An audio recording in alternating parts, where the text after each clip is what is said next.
Hola, buenos días. Bienvenidos todos a este webinar de GRC y herramientas de GRC que vamos a celebrar. Hoy cambiamos un poquito el registro en relación a otros webinars de otras semanas. Nos metemos en la parte de cumplimiento, pero bueno, vamos a tener también esa parte de demo de una herramienta que es muy interesante para la gestión de la gestión de riesgos. Bueno, cuando hablamos de GRC, realmente lo que hablamos es una filosofía de gestión, por llamarlo de alguna manera, en la que se integra dentro de esa gestión las tres áreas fundamentales de una empresa, ¿no? Como son el gobierno, la gestión de riesgos y la gestión del cumplimiento. De lo que se trata es de tener una visión conjunta y sobre todo orientada alineada con los objetivos de negocio de la empresa. Por verlo de un modo un poco más gráfico, el GRC se situaría pues, en el centro entre esas tres áreas fundamentales de la empresa, aunando todas ellas y orientado, además, intentando orientar todas ellas a la consecución de los objetivos empresariales eh, para maximizarlos y, como digo, minimizando el riesgo, ¿no? Entonces, bueno, pues está un poco en el centro entre la parte de riesgo como auditoría, gestión de riesgo, control y evaluación, las políticas de cumplimiento, gestión de desempeño, etcétera.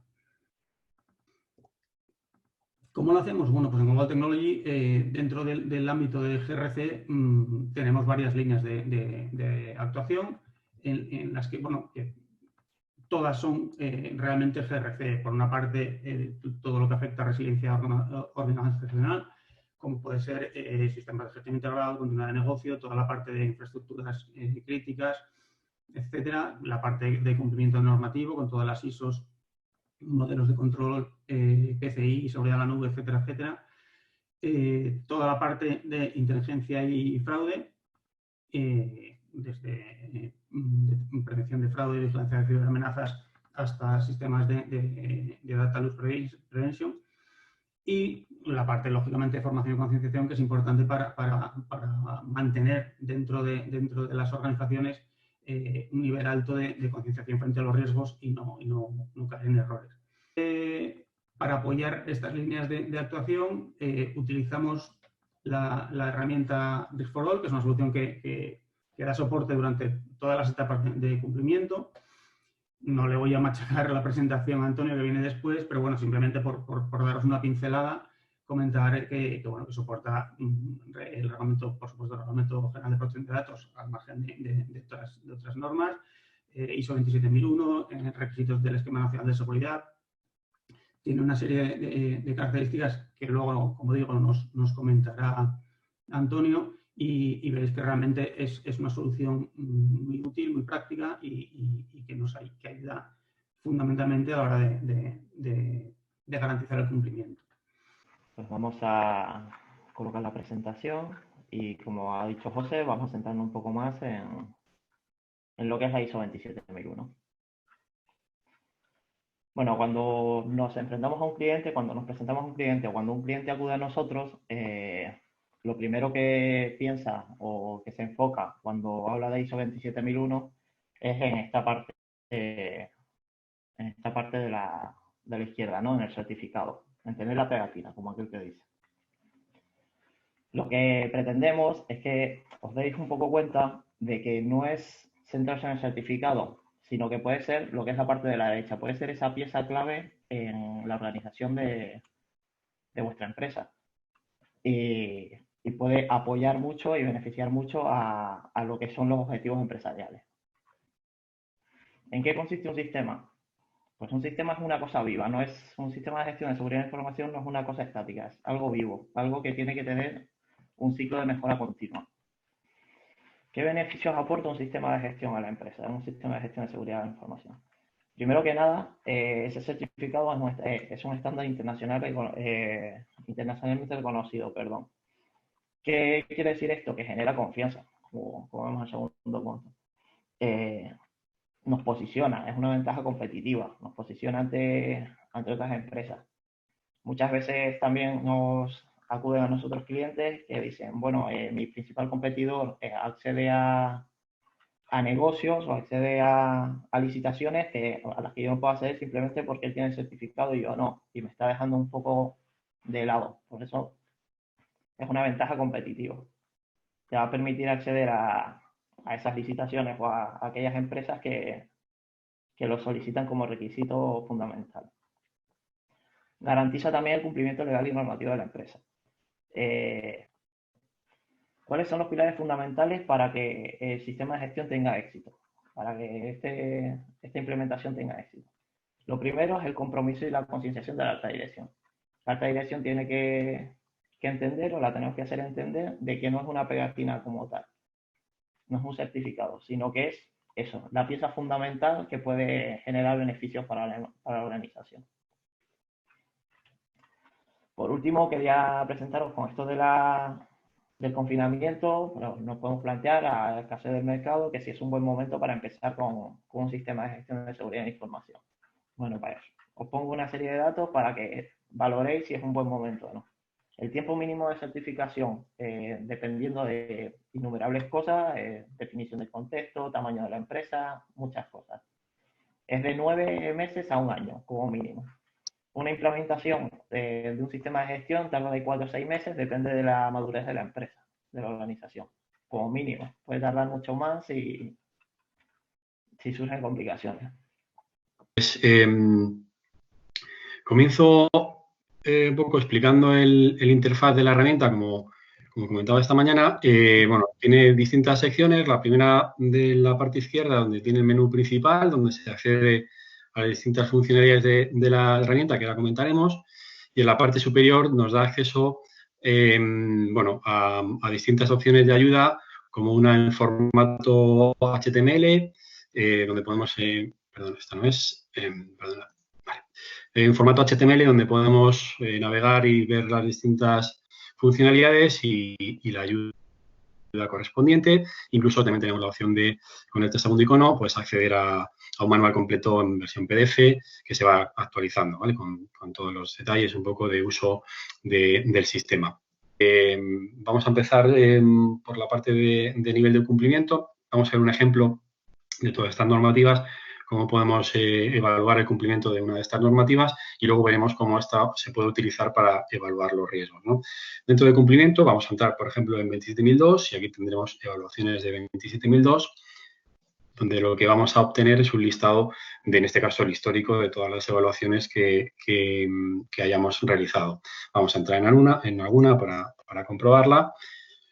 Bueno, una evaluación se compone, como vemos aquí, de unos datos generales, de identificativos, descriptivos, de fecha, de responsable. Podemos asignar incluso un usuario a la evaluación. Esto puede ser interesante y va a ser interesante en este caso para luego poder, por ejemplo, comunicarnos y establecer flujos de comunicación con otros usuarios del sistema para evaluar estos controles de seguridad, ¿no? A través de una función que luego veremos más adelante en este menú.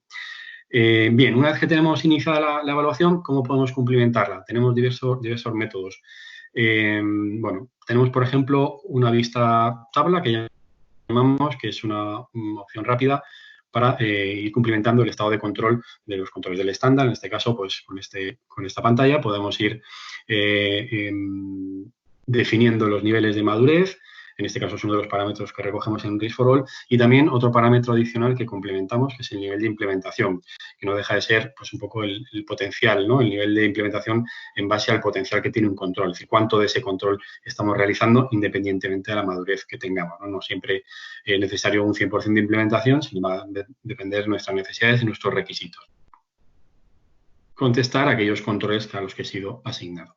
Una vez que esto esté completado, tenemos la opción de notificarle al responsable de esa evaluación que hemos finalizado el trabajo para que quede constancia y quede registro, y ese responsable podrá consultar ese trabajo desde la evaluación, ¿vale? Incluso podrá ver un log donde pueda comprobar que efectivamente alguien ha finalizado el trabajo a través de esta opción. Antes que desde aquí podemos obtener gráficas que no sean interesantes. Por ejemplo, algo sencillo como sería sacar un estado de cumplimiento de cada control, pues tan sencillo como arrastrar el control aquí.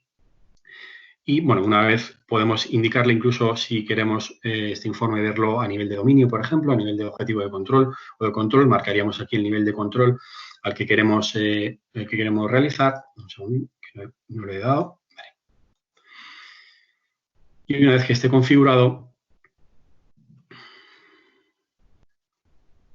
bien, aplicaríamos aquí y vamos a obtener en la parte inferior los resultados de madurez e implementación de cada uno de los dominios, ¿de acuerdo? Bien, para obtener el gráfico, pues en este caso, por ejemplo, de madurez, pues tan sencillo como pinchar en el iconito que aparece ahí en el icono y veríamos un gráfico del estado de cumplimiento, en este caso de madurez, de los controles. Además, podemos también trabajar con algunos gráficos que nos puede sugerir el sistema y verlos la representación de otra forma, ¿de acuerdo? Lo siguiente que quería ver, explicar un poco es cómo se hace una evaluación de riesgos, obviamente con limitación temporal, pero por lo menos los conceptos principales. Vamos a explicar un poco nuestra metodología. En este caso está basada en un conjunto de amenazas que nosotros incorporamos, unos valores de exposición o frecuencia, unos valores de probabilidad y unos valores de impacto. En función de esos 3 parámetros más las amenazas, obtenemos al final unos riesgos potenciales que en este caso son configurables tanto a nivel los niveles como los propios valores, incluso los colores que vamos a utilizar en las tablas que vamos a obtener, ¿vale? Dicho esto, bien, lo siguiente es estos riesgos los vamos a evaluar por activo, de tal forma que vamos a enseñaros un poco cómo se modeliza una organización a nivel de activo. Este sería el catálogo, el inventario de activos que tenemos para esta organización, y aquí vamos a distinguir rápidamente lo que son activos que llamamos también esenciales, ¿no? Activos que representan o actividades o procesos de la organización o la entidad, de activos que representan pues otro tipo de recursos, como son las aplicaciones o las comunicaciones o las personas o proveedores o cualquier otro elemento, ¿no? Vamos a entrar en alguno para que veáis un poco cómo se modeliza en Risk for All. Bueno, vamos a ver que cada activo pues tiene unos datos descriptivos, como vemos aquí, un nombre, una codificación, una descripción que podemos incorporar. Y una de las cosas fundamentales es cómo clasificamos el activo en Risk for All, ¿vale? Esto es un listado de clases que la herramienta proporciona y que forman parte de todo el automatismo que se ha diseñado para obtener y calcular los riesgos. Evidentemente, en función de cada clase de activo, el sistema nos va a sugerir un conjunto de amenazas, en este caso que están aquí abajo, que representan los riesgos que luego vamos a calcular. Dado que en este caso esta clase representa un proceso, una actividad que tiene datos personales, el sistema nos va a sugerir las amenazas de categorización de datos personales o de privacidad. Luego vamos a ver ahora con otro activo que las amenazas serán obviamente distintas. Una vez que hemos configurado la herramienta, iniciaremos los cálculos y lo primero que vamos a obtener automáticamente es el riesgo inherente, es decir, los riesgos que actualmente tendríamos por el mero hecho de disponer de estos procesos y de estos recursos, ¿vale? Esto se puede mostrar aquí, veremos en los distintos niveles o dimensiones, perdón, de seguridad que hayamos configurado con los distintos riesgos y niveles de riesgo en cada uno de los casos. Son riesgos totalmente potenciales. Bien, vamos a ver cómo el sistema automáticamente, con la configuración que le hemos dado en esta pantalla, va a estimar los nuevos riesgos, los riesgos actuales, en base a la disminución o modificación de esos riesgos. Podemos hacerlos a través de estas vistas, que tenemos diversas. Por ejemplo, esta tabla de riesgos actuales, lo que nos va a mostrar precisamente es la comparativa entre el riesgo potencial, que es esta primeras columnas que vemos, con las segundas columnas, este segundo bloque, que nos va a mostrar cómo el riesgo ha ido disminuyendo, ¿vale? Y en algunos casos, pues también ha bajado el nivel. Tenemos, por ejemplo, en este caso, una columna que son controles ISO 27002, donde cuando la activemos vamos a comprobar lo que se obtiene. Si vamos hacia la derecha, lo que vamos a comprobar es que el sistema nos va a mostrar para cada uno de los riesgos cuáles son los controles que está aplicando o que ha aplicado para disminuir o modificar ese riesgo partiendo de un riesgo potencial a un riesgo actual. De tal forma que podemos ver rápidamente de todos esos controles qué nivel de implementación y qué nivel de madurez se ha obtenido en la propia evaluación, y de esta forma podemos detectar rápidamente aquellos aspectos que están afectando de manera negativa o de manera, digamos, peor al valor de riesgo que se está obteniendo, y así podamos rápidamente identificar áreas para incluir planes de acción o acciones para estos riesgos. Bien, podemos ver todas las amenazas o podemos filtrar incluso a través de búsquedas, podemos filtrar algunas de las amenazas. Vamos a volver. Incluso podemos cambiar el tipo de gráfico. Podemos, por ejemplo, poner este. Vamos a cambiar alguno para que veáis un poco Vamos a quitar los niveles, por ejemplo, para dinámicamente decidir cuáles son las series que queremos ver. Vale. De forma que de esta podríamos ver cuál es la tendencia en este caso, de cada una de las amenazas, cuáles se disminuyen más, cuáles se disminuyen menos. Bien, cada indicador tiene un conjunto de datos, como por ejemplo una descripción, una finalidad, una serie de evidencias. Una cosa muy importante es la fórmula. RISC-FORWARD proporciona una serie de fórmulas base para hacer el cálculo de indicadores, ¿vale? Basado nuevamente en 2 o 3 variables. Cuando yo diseño un indicador, tengo que definir qué fórmula voy a utilizar. Adicionalmente, puedo configurar los rangos de valores que son aceptables o no dentro del indicador. En este caso, hemos configurado 3 valores que representan un valor aceptable, que estaría representado en color verde, y que yo defino cuáles son los rangos aceptables, cuáles son los rangos que están en alerta o cuáles son los rangos que están en riesgo. A partir de ahí, defino lo que significa las distintas variables que forman parte de la fórmula para que sean entendibles por las personas que tienen que capturar los datos, y luego puedo incluir información complementaria, como por ejemplo referencias del indicador a distintos estándares como 27, en general todos los que damos soporte en la herramienta. Y podemos incluir también responsables, por ejemplo, responsable de recolección, que sería bastante relevante, ya que es la persona a la que la herramienta le va a asignar la responsabilidad de capturar los datos de estas variables, y tendrá una opción dentro del menú para capturarlos. Bueno, información adicional y, importante, las variables, ¿no? Que es lo que este usuario va a recopilar. Aquí abajo lo que vamos haciendo es recopilando datos de estas variables. Cada vez que queremos recopilar un nuevo dato, iríamos aquí, seleccionaríamos en la variable, daríamos la fecha en la que estamos capturando el valor y el valor que corresponda.